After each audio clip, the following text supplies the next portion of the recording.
Hello everyone, very very good afternoon. कैसे हो? Hope करता हूँ आप सब लोग अच्छे ही होंगे। सो फ्रेंड्स, 24 अक्टूबर की मैराथन वीडियो में आप सभी लोगों का बहुत बहुत स्वागत है। सबसे पहले मैं एक डाउट क्लियर कर देता हूँ, ये वीडियो दोनों लेवल के लिए है, प्राइमरी एंड जूनियर दोनों के लिए है, ठीक है ना। तो अगर आप प्राइमरी की प्रिपरेशन कर रहे हो तो भी है, जूनियर की प्रिपरेशन कर रहे हो तो भी है, क्योंकि सीडीपी लैंग्वेज आपका हो गया, ये सेम सिलेबस है, पेपर 1 एंड पेपर 2 दोनों का, ठीक है ना। तो चलिए वीडियो को स्टार्ट करते हैं। सभी को गुड आफ्टरनून। सीटेट एग्जाम को क्वालिफाई करना है तो अभी कभी इस चैनल को सब्सक्राइब कर लीजिए, ताकि जो भी CTET UP TET teaching exam की अपडेट आए, क्लासेस आए, उनका नोटिफिकेशन आपको टाइम टाइम से मिलता रहे, ठीक है। आज की इस मैराथन वीडियो में सीडीपी एंड हिंदी का ईवीएस का टेस्ट लूंगा। जितने क्वेश्चंस आपके करेक्ट हों, अपना रियल स्कोर आप लोग जरूर बताना, ठीक है ना। चलिए, सबसे पहला प्रश्न सीडीपी से स्टार्ट करेंगे। यहाँ पे देख सकते हो, आनुवंशिकता और पर्यावरण की भूमिका के बारे में निम्नलिखित में से कौन सा कथन इसमें सत्य है? बताइए। इंग्लिश वाले इंग्लिश की तरफ देखेंगे, हिंदी वाले हिंदी की तरफ। बताएंगे सब लोग।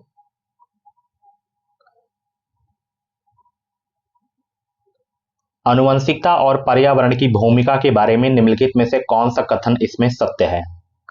विकास के कुछ पहलू आनुवंशिकता और कुछ अन्य पर्यावरण से अधिक प्रभावित होते हैं, या सीखने और प्रदर्शन करने की एक बच्चे की क्षमता जीनों द्वारा जो है पूरी तरह से निर्धारित की जाती है, या अच्छी देखभाल और पौष्टिक आहार बच्चे के किसी भी जन्मजात विकार को दूर कर सकता है, या पर्यावरण केवल बच्चे के भाषा विकास में महत्वपूर्ण भूमिका निभाता है।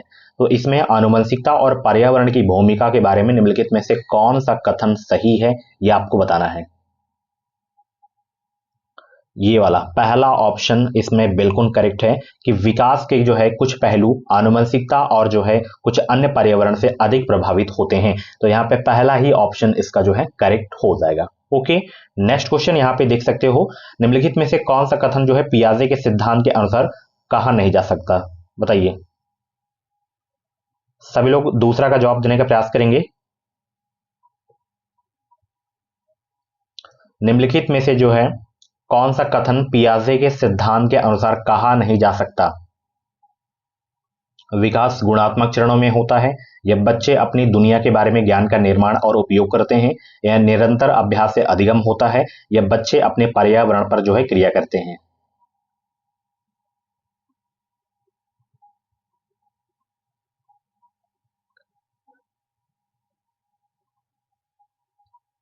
तो यहां पे देखना, निरंतर अभ्यास से अधिगम होता है, ठीक है ना।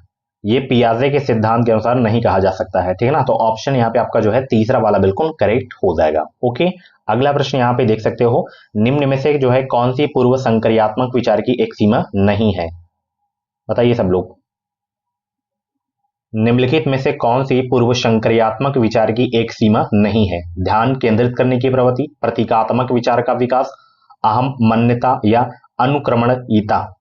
बताइए, कौन सी पूर्व संक्रियात्मक विचार की एक सीमा नहीं है?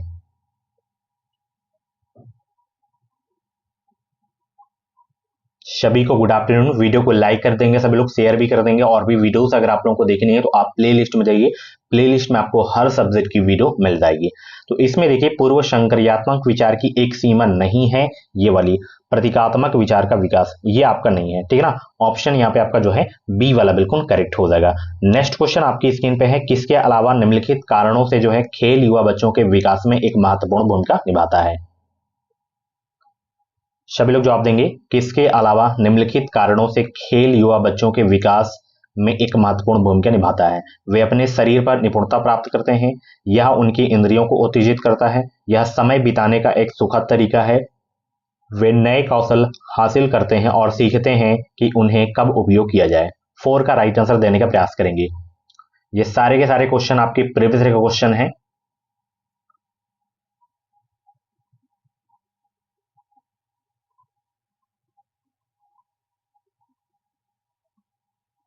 तो यहाँ पे इसके अलावा यह समय बिताने का एक जो है सुखद तरीका है, इसके अलावा ये सभी आपके जो हैं युवा बच्चों के विकास में एक महत्वपूर्ण भूमिका निभाते हैं, ठीक है ना।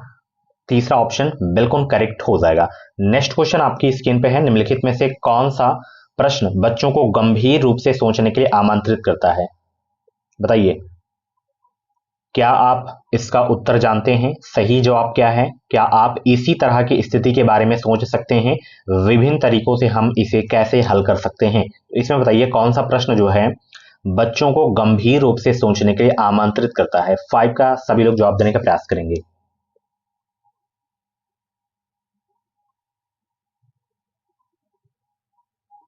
बहुत ही सरल प्रश्न है, सभी लोग जवाब देने का प्रयास करेंगे। और वीडियो की लाइक की संख्या बहुत ही कम है अभी भी, तो फटाफट वीडियो को लाइक कर दो। आज से आपकी जो है मैराथन स्टार्ट हो गई है, सारे क्वेश्चन मैराथन से ही आपको देखने को मिलेंगे। तो यहाँ पे जो चौथा ऑप्शन दिख रहा है कि विभिन्न तरीकों से हम इसे कैसे हल कर सकते हैं, ये जो प्रश्न है बच्चों को गंभीर रूप से सोचने के लिए जो है आमंत्रित कर रहा है। तो ऑप्शन चौथा आपका बिल्कुल करेक्ट हो जाएगा, ठीक है ना। देखिए सीटेट में अगर आपको स्कोर करना है तो आपको प्रश्नों को अच्छे से पढ़ना है और सभी ऑप्शन को अच्छे से पढ़ना है, ठीक है ना। चलिए जल्दबाजी में उत्तर आपको नहीं देना है। नेक्स्ट क्वेश्चन क्या है, निम्नलिखित में से कौन सा विकल्प जो है प्रगतिशील शिक्षा का सबसे अच्छा वर्णन करता है? करके सीखना, परियोजना विधि, सहयोग से सीखना, या थीमेटिक इकाइयां, नियमित इकाई परीक्षण, या रैंकिंग, या जो है व्यक्तिगत अधिगम क्षमता समूह बनाना, या छात्रों को की लेबलिंग, या परियोजना विधि क्षमता समूह बनाना, या रैंकिंग। बताइए निम्नलिखित में से कौन सा विकल्प जो है प्रगतिशील शिक्षा का सबसे अच्छा वर्णन करता है? 6 का जवाब देने का प्रयास करेंगे सब लोग। इसकी अगर आपको पीडीएफ चाहिए तो आप हमारे टेलीग्राम ग्रुप को ज्वाइन कर सकते हो। टेलीग्राम ग्रुप का नाम है education with Sahil, link video के डिस्क्रिप्शन बॉक्स में आपको मिल जाएगी। ओके चलिए, तो इसमें देखिए जो पहला विकल्प आपका है ये प्रगतिशील शिक्षा का जो है सबसे अच्छा वर्णन करता है, जैसे करके सीखना, फिर परियोजना विधि, फिर सहयोग से सीखना, ये आपका सबसे बेस्ट है ऑप्शन है, ठीक है। चलिए अगला प्रश्न आपकी स्क्रीन पे है, प्रगतिशील शिक्षा के बारे में निम्नलिखित में से जो है कौन सा कथन बताता है कि शिक्षा स्वयं ही जीवन है? स्कूल शिक्षा को जो है यथासंभव लंबे समय तक जारी रखना चाहिए, स्कूलों की आवश्यकता नहीं है, बच्चे अपने जीवन के अनुभवों से सीख सकते हैं, या स्कूलों में जो है शिक्षा सामाजिक और प्राकृतिक दुनिया को प्रतिबिंबित करे, यह जीवन सच्चा शिक्षक है। 7 का जवाब दीजिए सब लोग। प्रगतिशील शिक्षा के बारे में निम्नलिखित में से कौन सा कथन बताता है कि शिक्षा स्वयं ही जीवन है?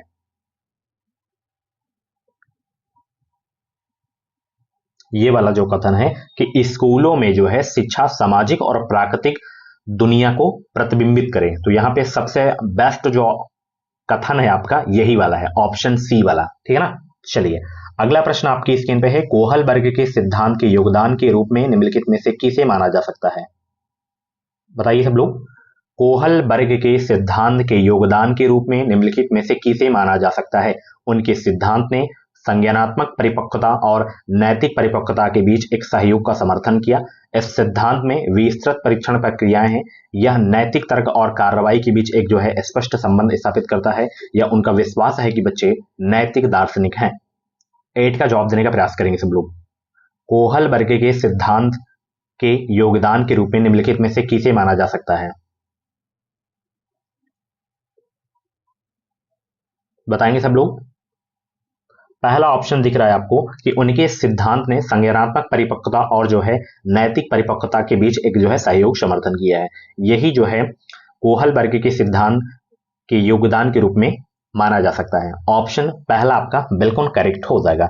नेक्स्ट क्वेश्चन, निकटवर्ती विकास का जो है क्षेत्र संदर्भित करता है उस चरण को जब जो है अधिकतम विकास संभव है, या उस विकासात्मक चरण को जब बच्चा सीखने की पूरी जिम्मेदारी लेता है, या एक संदर्भ को जिसमें बच्चे सहयोग के सही स्तर के साथ कोई कार्य लगभग स्वयं कर सकते हैं, या उस सीखने के बिंदु को जब सहयोग वापस लिया जा सकता है। 9 का जवाब देने का प्रयास करेंगे सब लोग। बहुत अच्छे भाई, सभी को गुड आफ्टरनून, सभी को गुड आफ्टरनून। सीटेट एग्जाम को क्वालिफाई करना है तो अभी के अभी एजुकेशन डिसाइड यूट्यूब चैनल को सब्सक्राइब कर लीजिए। इस चैनल से आपको निश्चित ही मदद मिलने वाली है, एग्जाम तक आपको जुड़े रहना है। तो यहाँ पे ऑप्शन जो आपका सी दिख रहा है, निकटवर्ती विकास का क्षेत्र संदर्भित करता है, ये वाला कि एक संदर्भ को जिसमें बच्चे सहयोग के सही स्तर के साथ कोई कार्य लगभग स्वयं कर सकते हैं। ऑप्शन आपका जो है तीसरा वाला बिल्कुल करेक्ट हो जाएगा। नेक्स्ट क्वेश्चन आपकी स्क्रीन पे आ गया है, एक उभयलिंगी व्यक्तित्व जो है स्त्री लक्षणों वाले पुरुषों को संदर्भित करता है, या में आम तौर पर माने गए मर्दाना और स्त्री गुणों को समायोजन करता है, या में दृढ़ और अहंकारी होने की आदत है या समाज में प्रचलित रूढ़िवादी लिंग भूमिकाओं का पालन करता है? 10 का जवाब देने का प्रयास करेंगे सब लोग, बताएंगे सब लोग।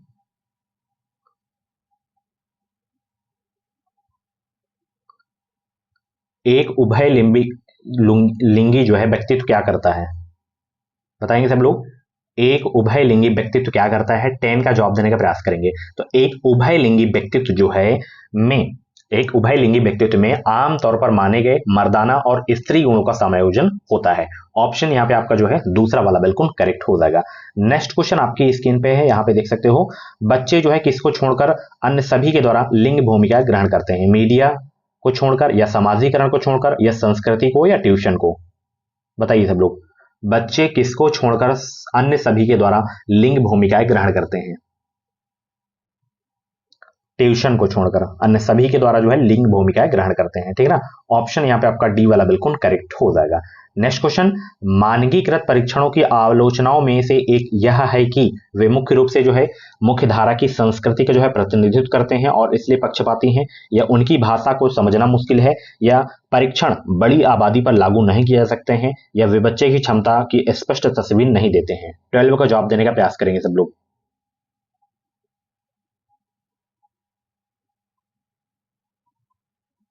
बहुत अच्छे, 12 का जवाब दीजिए सब लोग। तो यहाँ पे 12 का जितने भी लोग यहाँ पे ऑप्शन जो है ए सिलेक्ट कर रहे हैं कि वे मुख्य रूप से मुख्य धारा की संस्कृति का प्रतिनिधित्व करते हैं और इसलिए पक्षपाती हैं, ये आपका सबसे बेस्ट हो जाएगा, ठीक है, मानकीकृत परीक्षणों की आलोचनाओं में से, ठीक है। अगला प्रश्न आपकी स्क्रीन पे यहाँ पे देख सकते हो। एकाधिक बुद्धिमानी का सिद्धांत जो है कहता है कि बुद्धि तेजी से बढ़ाई जा सकती है, या बुद्धि कई प्रकार की हो सकती है, या पेपर पेंसिल परीक्षण सहायक नहीं है, या प्रभावी अध्यापन के द्वारा बुद्धि बढ़ाई जा सकती है? 13 का जवाब दीजिए सब लोग। एकाधिक बुद्धिमानी का सिद्धांत कहता है कि क्या है?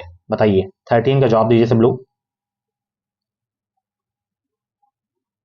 तो एकाधिक बुद्धिमानी का सिद्धांत यह कहता है कि जो है बुद्धि कई प्रकार की हो सकती है। ऑप्शन यहाँ पे आपका जो है बी वाला बिल्कुल करेक्ट हो जाएगा, यानी कि दूसरा। नेक्स्ट क्वेश्चन आपकी स्क्रीन पे आ गया है, सभी लोग जवाब देने का प्रयास करेंगे। शिक्षक जो है सीखने के लिए मूल्यांकन और सीखने के मूल्यांकन दोनों का उपयोग कर सकते हैं बच्चों की प्रगति और उपलब्धि स्तर को जानने में, या जो है बच्चे की सीखने की जरूरतों को जानने में और तदनुसार शिक्षण रणनीति का जो है चयन करने में, या आवधिक अंतरालों पर जो है बच्चों के प्रदर्शन का आकलन करने और उसके प्रदर्शन को प्रमाणित करने में, या बच्चों की प्रगति की निगरानी करने और उनके सीखने के अंतराल को भरने के लिए उचित लक्ष्य निर्धारित करने में? 14 का जवाब देने का प्रयास करेंगे सब लोग।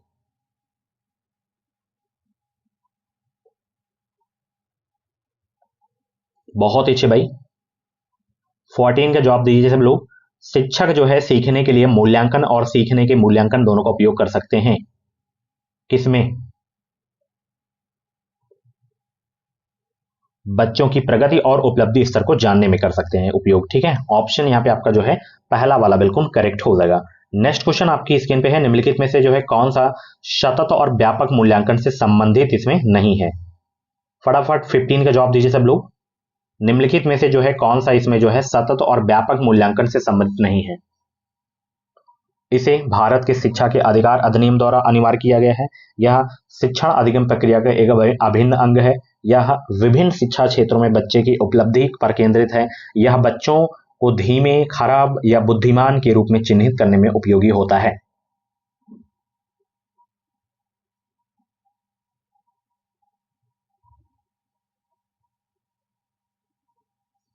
15 का ऑप्शन डी करेक्ट हो जाएगा, यह बच्चों को धीमे, खराब या बुद्धिमान के रूप में चिन्हित करने में उपयोगी होता है, सतत और व्यापक मूल्यांकन, ठीक है ना। यह आपका डी आपका बिल्कुल करेक्ट हो जाएगा, ठीक है ना। यही आपका जो है सतत और व्यापक मूल्यांकन से संबंधित नहीं है। ओके, चलिए अगला प्रश्न आपकी स्क्रीन पे है। बच्चों में प्रतिभाशीलता किसके कारण हो सकती है? बताएंगे सब लोग। बच्चों में प्रतिभाशीलता किसके कारण हो सकती है? आनुवंशिकता और वातावरण के बीच एक अंतःक्रिया, एक संसाधन समृद्ध वातावरण, सफल माता पिता, एक अनुशासित दिनचर्या? बच्चों में प्रतिभाशीलता किसके कारण हो सकती है? 16 का जवाब दीजिए सब लोग।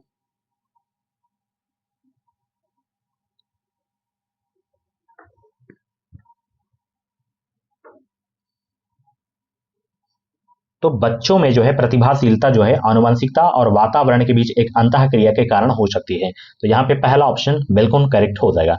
अगला प्रश्न है, सामाजिक आर्थिक रूप से वंचित पृष्ठभूमि से आने वाले बच्चों को कक्षा के माहौल की आवश्यकता होती है जो उन्हें अच्छा व्यवहार सिखाता है, या उनके सांस्कृतिक और भाषाई ज्ञान को महत्व देता है तथा उनका उपयोग करता है, या उनकी भाषा के उपयोग को हतोत्साहित करता है ताकि वे मुख्य धारा की भाषा सीख सकें, या बच्चों को उनकी क्षमताओं के आधार पर वर्गीकृत करता है। 17 का जवाब दीजिए सब लोग।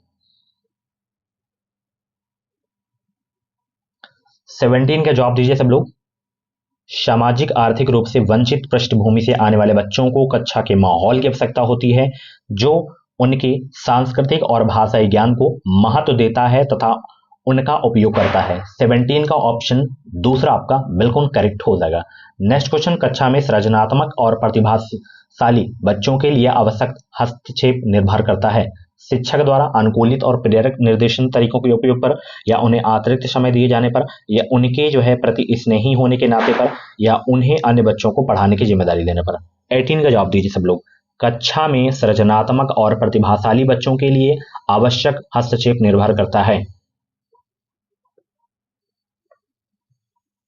18 का जवाब दीजिए सब लोग। बहुत अच्छे भाई, वीडियो को लाइक कर दो। अभी भी वीडियो की लाइक की संख्या बहुत ही कम है, तो फटाफट वीडियो को लाइक कर दो। और जितने भी लोग इस चैनल पे नए हैं सब्सक्राइब जरूर कर लेंगे, ठीक है ना। 70% ऐसे हैं बच्चे जो बिना सब्सक्राइब के क्लास देखते हैं, वीडियो देखते हैं, तो सब्सक्राइब कर लो, परमानेंट आप जुड़ जाओ हमारे चैनल से। इस चैनल से आपको निश्चित ही मदद मिलने वाली है। 18 का जवाब देने का प्रयास करेंगे सब लोग। 18 का जितने भी लोग यहाँ पे ए जवाब दे रहे हैं उनका आंसर बिल्कुल सही हो जाएगा कि शिक्षक द्वारा अनुकूलित और प्रेरक निर्देशन तरीकों के उपयोग पर, ठीक है ना, ये आपका निर्भर करता है। ऑप्शन यहाँ पे ए आपका बिल्कुल करेक्ट हो जाएगा। अति संवेदनशील बच्चों को जो है सीखने में मदद करने के लिए निम्नलिखित में से कौन सा तरीका उपयुक्त तरीका नहीं है, इसमें बताएंगे सब लोग। अति संवेदनशील बच्चों को सीखने में मदद करने के लिए निम्नलिखित में से कौन सा तरीका उपयुक्त तरीका नहीं है।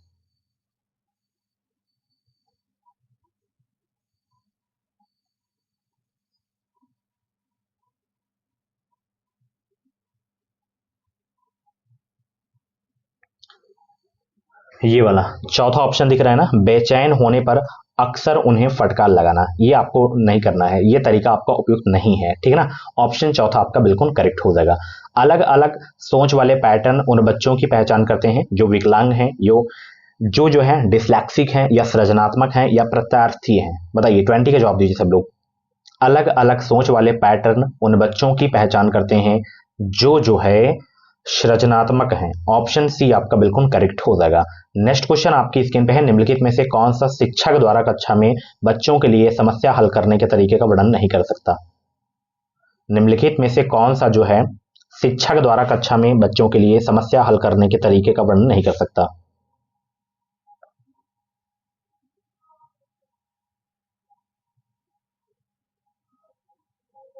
ट्वेंटी वन का जवाब देने का प्रयास करेंगे भाई सब लोग।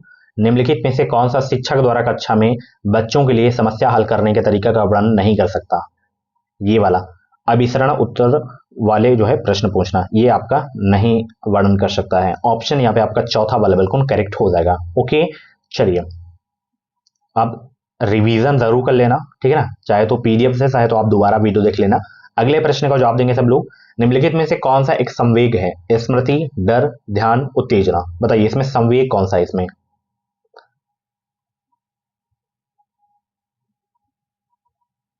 22 का जवाब दीजिए सब लोग।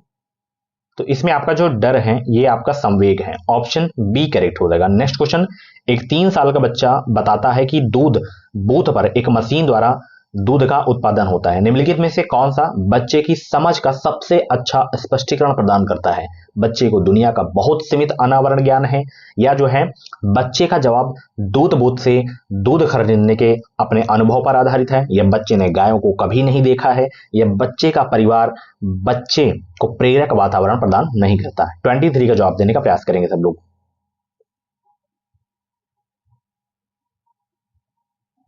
बहुत अच्छे भाई, 23 का जवाब देने का प्रयास करेंगे सब लोग। तो यहाँ पे 23 का ऑप्शन जो आपका करेक्ट हो जाएगा ये वाला, कि बच्चे का जवाब दूध बोध से दूध खरीदने के अपने अनुभव पर आधारित है, ठीक है ना। ऑप्शन दूसरा आपका बिल्कुल करेक्ट हो जाएगा। नेक्स्ट क्वेश्चन, निम्नलिखित में से कौन सा जो है शिक्षा की भूमिका का सबसे अच्छा वर्णन करता है। सभी लोग जवाब दीजिए। निम्नलिखित में से कौन सा शिक्षक की भूमिका का सबसे अच्छा वर्णन करता है?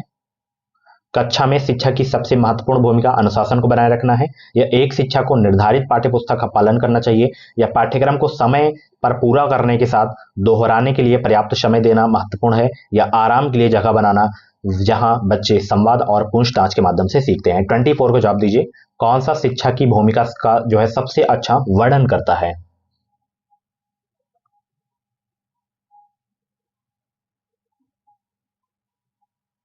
ये वाला, आराम के लिए जो है जगह बनाना जहां बच्चे संवाद और पूछताछ के माध्यम से सीखते हैं। ऑप्शन डी करेक्ट हो जाएगा।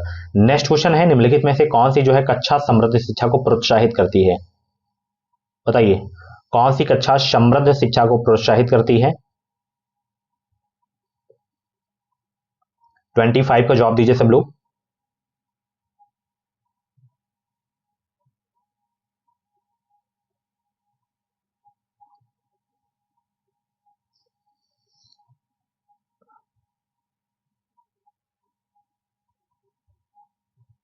25 का ऑप्शन बी करेक्ट हो जाएगा। वह कक्षा जिसमें खुली गतिविधि कोने हों और विभिन्न प्रकार के बाल साहित्य खुली ताक में जो है रखी हो, जो दिन के किसी भी समय प्रदान या प्राप्त किया जा सकते हैं। ठीक है, ऑप्शन यहाँ पे आपका जो है बी वाला बिल्कुल करेक्ट हो जाएगा। नेक्स्ट क्वेश्चन आपकी स्क्रीन पे है, निम्नलिखित में से कौन सा जो है कक्षा में पाठ्यपुस्तकों की भूमिका का जो है सबसे अच्छा वर्णन करता है? बताएंगे सब लोग, कौन सा कक्षा में पाठ्यपुस्तकों की भूमिका का सबसे अच्छा वर्णन करता है? वे कक्षा में उपलब्ध संसाधन और संदर्भ सामग्री में से एक हैं, या वे एक राज्य या राष्ट्र में अधिगम में एक रूपता बनाए रखते हैं, या वे अध्ययन के पाठ्यक्रम के बारे में शिक्षकों और माता पिता को मार्गदर्शन प्रदान करते हैं, या वे संसाधन रहित संदर्भ में सबसे आवश्यक अधिगम संसाधन बनाते हैं।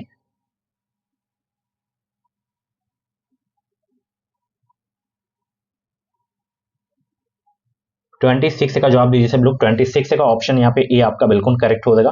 वे कक्षा में उपलब्ध संसाधन और संदर्भ सामग्री में से एक है। ठीक है, चलिए बहुत अच्छे।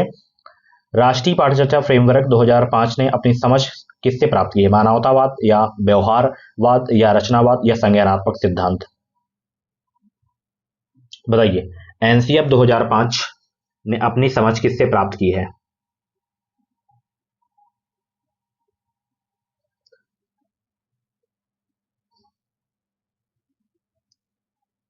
तो ये रचनावाद से प्राप्त की गई है। ठीक है ना, ऑप्शन यहाँ पे आपका तीसरा वाला बिल्कुल करेक्ट हो जाएगा। कक्षा में बच्चों को जो है प्रेरित समझा जाता है, जा सकता है, वे अच्छी तरह से वर्दी पहनने स्कूल में आते हैं, या जो है वे कक्षा में अनुशासन बनाए रखते हैं, या वे सभी उपस्थिति में नियमित हैं, या वे शिक्षक से स्पष्टीकरण प्राप्त करने के लिए प्रश्न पूछते हैं। बताइए, कक्षा में बच्चों को प्रेरित समझा जा सकता है यदि क्या हो? 28 का जवाब दीजिए सब लोग। बहुत अच्छे भाई। 28 का ऑप्शन डी करेक्ट हो जाएगा। यहाँ पे वे शिक्षक से स्पष्टीकरण प्राप्त करने के लिए जो है प्रश्न पूछते हैं। ठीक है ना, कक्षा में बच्चों को प्रेरित समझा जा सकता है यदि वे शिक्षक से स्पष्टीकरण प्राप्त करने के लिए जो है प्रश्न पूछते हैं। तो यहाँ पे ऑप्शन डी आपका बिल्कुल करेक्ट हो जाएगा। निम्नलिखित में से कौन सा बच्चों में अधिगम में सुधार करने के लिए जो है सबसे अधिक उपयुक्त है? इसमें सबसे अधिक उपयुक्त कौन सा है इसमें? बताइए, बहुत ही सरल प्रश्न है और हर एक ऑप्शन को अच्छे से पढ़िए आप लोग, फिर जवाब दीजिए आप लोग। कौन सा बच्चों में अधिगम में सुधार करने के लिए सबसे अधिक उपयुक्त है इसमें?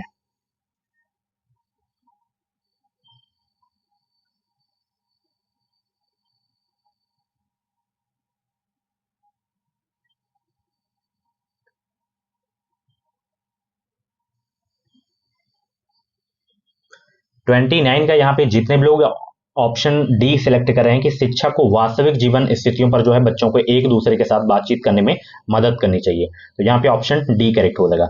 नेक्स्ट क्वेश्चन आपकी स्क्रीन पे है, अनुशासन जो अधिगम वातावरण में एक महत्वपूर्ण भूमिका निभाता है किस तरह की मदद करता है? बच्चों को अपनी शिक्षा को विनियमित और मॉनिटर करने के लिए, या चुप्पी साधे रहने के लिए, या शिक्षकों को निर्देश देने में, या बच्चों को उनके पाठ रटकर याद करने में? बताइए, अनुशासन जो अधिगम वातावरण में एक महत्वपूर्ण भूमिका निभाता है किस तरह की मदद करता है? बहुत अच्छे भाई।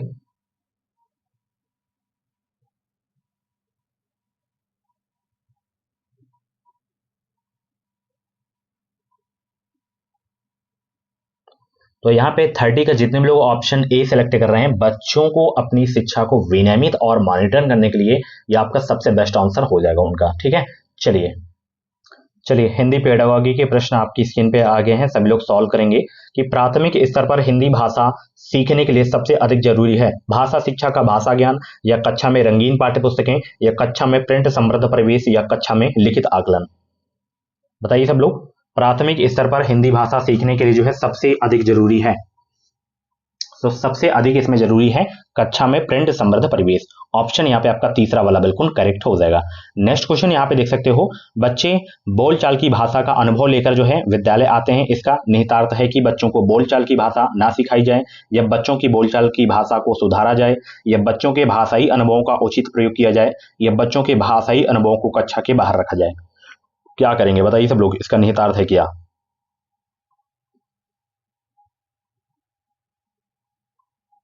107 का जवाब देने का प्रयास करेंगे। यहाँ पे सी आर का बिल्कुल करेक्ट हो जाएगा कि बच्चों के भाषाई अनुभवों का उचित प्रयोग किया जाए। ठीक है ना, चलिए अगला प्रश्न आपकी स्क्रीन पे है, यहाँ पे आ गया है, भाषा सीखने सिखाने में आप जो है यहाँ पे किसे जो है सबसे अधिक महत्वपूर्ण मानते हैं? हम पहले इधर लाइन का करेंगे, ठीक है ना, उधर आपको ध्यान नहीं देना है, 108 ये लाइन से आपको करना है। पेडागॉजी के प्रश्न अभी हम केवल करेंगे। तो भाषा सीखने सिखाने में आप किसे सबसे अधिक महत्वपूर्ण मानते हैं? संज्ञानात्मक विकास, सामाजिक अंतःक्रिया, या दृश्य शब्द सामग्री, या बाल साहित्य? तो हम सामाजिक अंतःक्रिया को सबसे अधिक महत्वपूर्ण मानते हैं। ठीक है ना, चलिए 109 का जवाब दीजिए। यहाँ पे आ गया है, हिंदी भाषा शिक्षक का यह प्रयास होना चाहिए कि वे बच्चों की भाषा संबंधी सहज रचना शक्ति को बढ़ाने के जो है अवसर दें, या जो है बच्चों की मातृभाषा के स्थान पर हिंदी भाषा को ही जो है कक्षा में स्थान दें, या बच्चों द्वारा मानक भाषा का ही प्रयोग करने के लिए अवसर दें, या बच्चों को शिक्षाप्रद बाल साहित्य पढ़ने के लिए भरपूर अवसर दें। 109 को जवाब दीजिए सब लोग।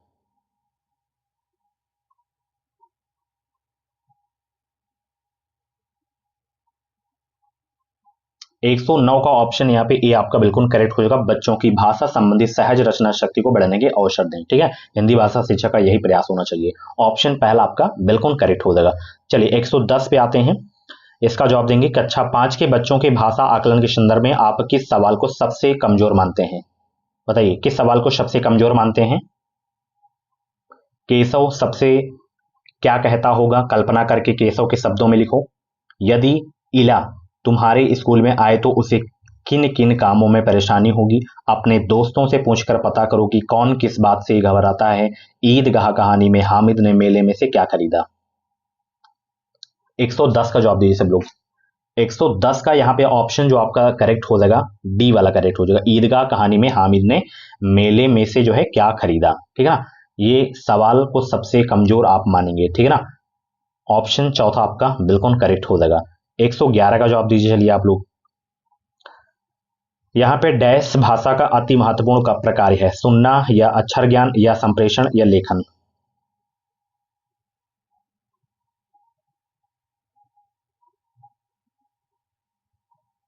तो यहाँ पे संप्रेषण जो है भाषा का अति महत्वपूर्ण प्रकार है। ऑप्शन यहाँ पे आपका तीसरा वाला बिल्कुल करेक्ट हो जाएगा। चलिए 112 पे आ जाइए सब लोग। 112 का जवाब दीजिए सब लोग। यहाँ पे आ गया है 112। सुनने और लिखने की कुशलता का आकलन करने का सबसे अच्छा तरीका है कविता सुनना और शब्दांशः लिखना, या जो है कविता सुनकर प्रश्नों के उत्तर लिखना, या जो है सुनी गई कहानी को अपने शब्दों में लिखना, या सुनी गई कहानी को शब्दांशः लिखना। 112 का जवाब दीजिए सब लोग। तो यहाँ पे 112 का तीसरा बिल्कुल करेक्ट होगा, सुनी गई कहानी को अपने शब्दों में लिखना। ठीक है ना, चलिए 113 का जवाब दीजिए। सार्थक पढ़ते समय कभी कभी वाक्यों शब्दों की पुनरावृत्ति करता है, या भाषाई व्यवहार दर्शाता है कि वह पढ़ने में अधिक समय लेता है, या वह अटक अटक कर ही पढ़ सकता है, या वह समझ के साथ पढ़ने की कोशिश करता है, या उसे लंबे शब्दों को पढ़ने में कठिनाई होती है। 113 का जवाब दीजिए सब लोग।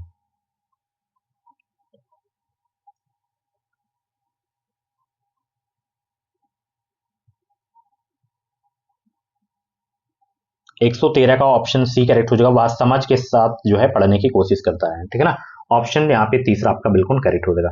चलिए हिंदी भाषा में जो है आकलन का उद्देश्य नहीं है क्या? हिंदी भाषा में आकलन का उद्देश्य नहीं है क्या? बच्चों की भाषा प्रगति को जो है अभिभावकों और अन्य शिक्षकों को बताना, या भाषा सीखने के संदर्भ में प्रत्येक बच्चे की जो है विशेष आवश्यकता की पहचान करना, या भाषा सीखने सिखाने की प्रक्रिया को उन्नत बनाना, या बच्चों की भाषागत त्रुटियों को ही पहचान करना।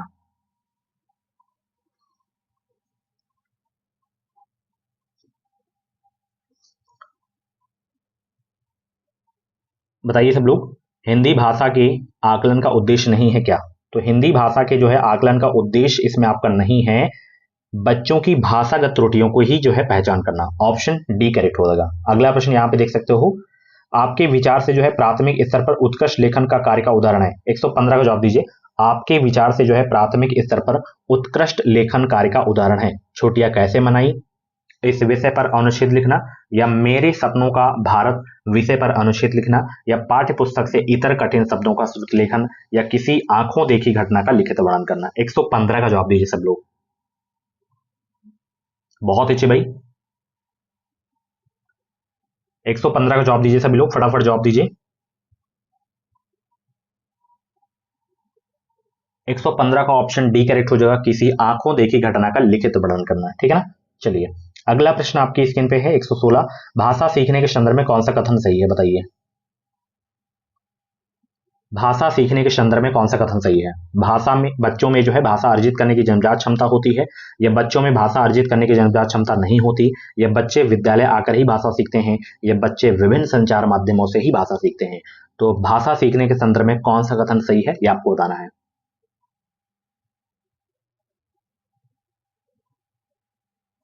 तो भाषा सीखने के संदर्भ में कौन सा कथन इसमें सही है? बच्चों में भाषा अर्जित करने की जन्मजात क्षमता होती है। 116 का ऑप्शन पहला आपका बिल्कुल करेक्ट हो जाएगा। चलिए अगला प्रश्न है, डिस्ग्राफिया से प्रभावित बच्चों को मुख्य रूप से किसमें कठिनाई होती है? सुनने में, या बोलने में, या पढ़ने में, या लिखने में? डिस्ग्राफिया से प्रभावित बच्चों को मुख्य रूप से किसमें कठिनाई होती है? ये क्वेश्चन कई बार रिपीट कर चुका हूं कई क्लास में, और ये क्वेश्चन पूछा भी जाता है, जैसे डिस्कैलकुलिया हो गया, डिस्ग्राफिया हो गया, डिस्मोर्फिया हो गया। ठीक है ना।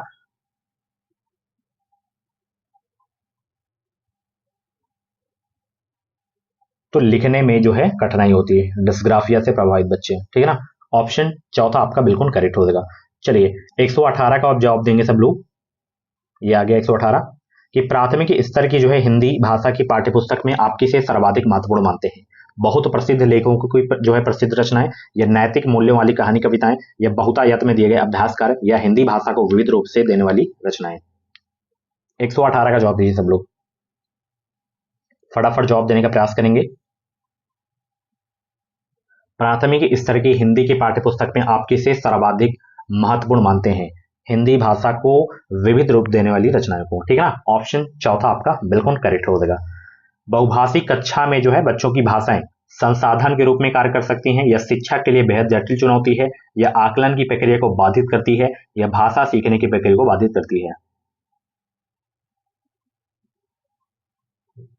बहुभाषी कक्षा में बच्चों की भाषाएं जो हैं संसाधन के रूप में कार्य कर सकती हैं। ऑप्शन पहला आपका बिल्कुल करेक्ट हो जाएगा। भाषा सीखने और भाषा अर्जित करने में अंतर का मुख्य आधार है भाषा की पाठ्य पुस्तकें, भाषा का लिखित आकलन, भाषा का उपलब्ध परिवेश, भाषा की जटिल संरचनाएं।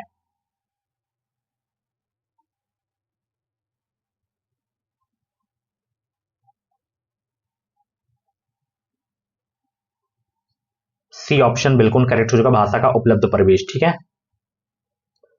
सो फ्रेंड्स, आज की मैराथन हम इतने ही रखेंगे, बाकी और बड़ी वीडियो आएगी और उसमें सब्जेक्ट मैं ऐड करूंगा। ठीक है। तो आज की ये मैराथन वीडियो कैसी लगी कमेंट बॉक्स में अपना फीडबैक जरूर देना। सीटेड एग्जाम को क्वालिफाई करना है तो आप हमारे चैनल को सब्सक्राइब कर लीजिए, ताकि जो भी अपडेट आए वो अपडेट आपको मिलती रहे, एंड जो भी क्लासेस आए हमारे चैनल पे उनका नोटिफिकेशन आपको टाइम टाइम से मिलता रहे। कुछ भी जानकारी चाहिए तो आप मुझे इंस्टाग्राम पे फॉलो कर सकते हो, लिंक वीडियो के डिस्क्रिप्शन बॉक्स में दे दिया हूँ। आप बताइएगा आज आपके कितने क्वेश्चन करेक्ट हुए हैं, सीडीपी में 30 में कितने क्वेश्चन करेक्ट हुए हैं, और हिंदी पेडागोगी की जो 15 क्वेश्चन करवाया हूं उसमें आपके कितने क्वेश्चन करेक्ट हुए हैं। Thank you so much, bye bye, take care. मिलते हैं अगली क्लास 6:45 वाली पे। Bye bye, take care.